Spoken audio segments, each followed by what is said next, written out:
Well, today is countdown day number 4 until getting my student loan below 40,000. Well, I worked last night in Toluca Park. The event went longer than I thought, so it ended about 9:30. Then I helped the kitchen crew wrap up. Got out there about 10, and then I finally got home at about 11 o'clock. Then I had to get up this morning because I wanted to go to the gym because you got to keep yourself in shape. Money's great, but you got to have enough money where you keep yourself in the best possible health so you don't lose as much money. And then I've mostly been just driving around today, and it's just basically I'm in San Bernardino, Redlands, California, so just driving around, just seeing what's going on. Well, end of the month, and like I told you before, people have more money than month. Gym's kind of empty. I'm driving the streets. It's almost like a ghost town. I'm on my way to Albertsons. Yes, I'm name dropping. I don't go to no 99-cent store. I don't go to Stater Brothers. It sucks. If I want to go to Stater Brothers, I might as well go to Walmart, get it cheaper, wait in line the same amount of time. Well, I'll see how many people are in the market today.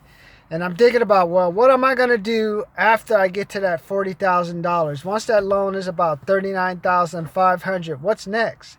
Am I going to wait another year to get it paid off, or am I going to do what I can to pay it off as soon as possible? And my answer is, I'll let you know later.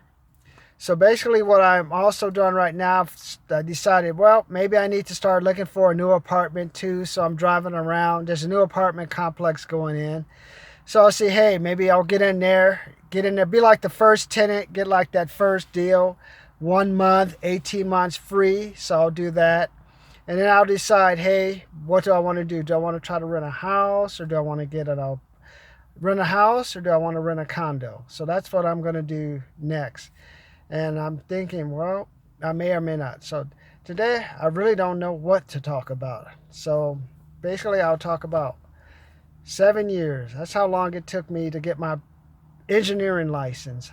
How long could you guys go to reach a goal? I remember my mom I was like 30-something years old, and my mom was taking me to the engineering exam to take at Cal State Long Beach. And also she had to take me to another location in Whittier at a gym to learn some engineering concept. And I was just thinking, I'm just looking around, all of a sudden there's like a whole bunch of people around me.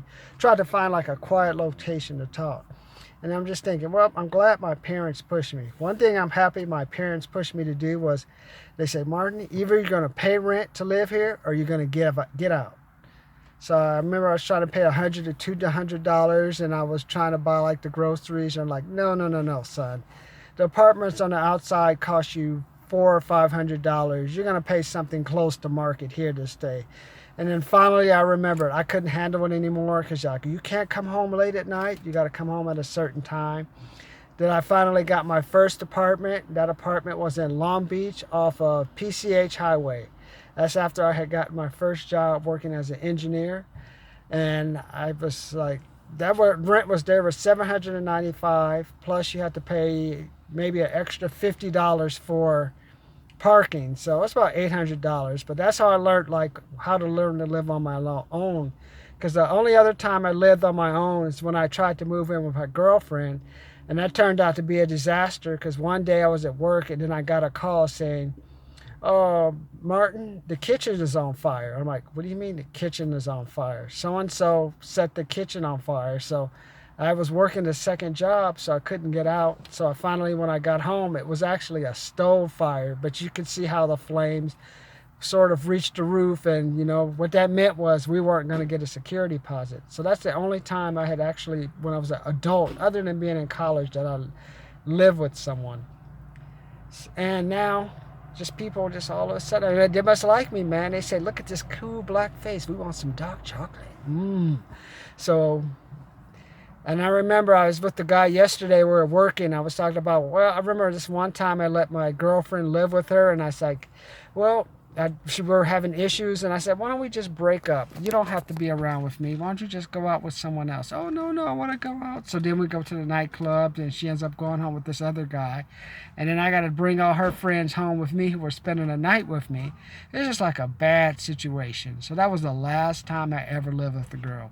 If I ever live with someone again, I'm going to marry them. I do not care. I was like, if she wants to have fun, like, she needs some money, or she's having issues with her old man, or I don't really care. It's like, hey, here's $80. Go hit Motel 6, but you ain't going to stay here. So I want to tell you, be careful when you let people live with you, because it can be like a recipe for disaster. That's why I'm like 50 something now. I remember when I was younger, I grew up with my grandparents. It was my grandparents, grandfather, uncle.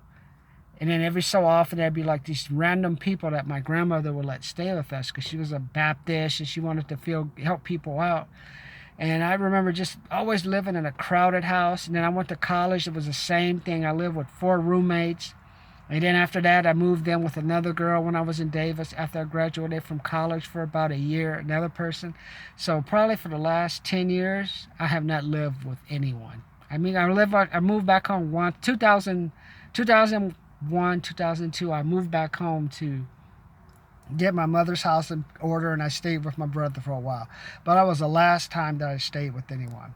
So I want to say that's probably why I like having a little extra money, because that gives me that flexibility. Like at the minimum, you could get like a 1-bedroom or a studio, but you're like not forced to have someone live with you to stay with you, because it just ends up being a recipe for disaster unless it's your wife. Even then, it could still be a recipe for your life. Well, countdown day 4 is done. Bye.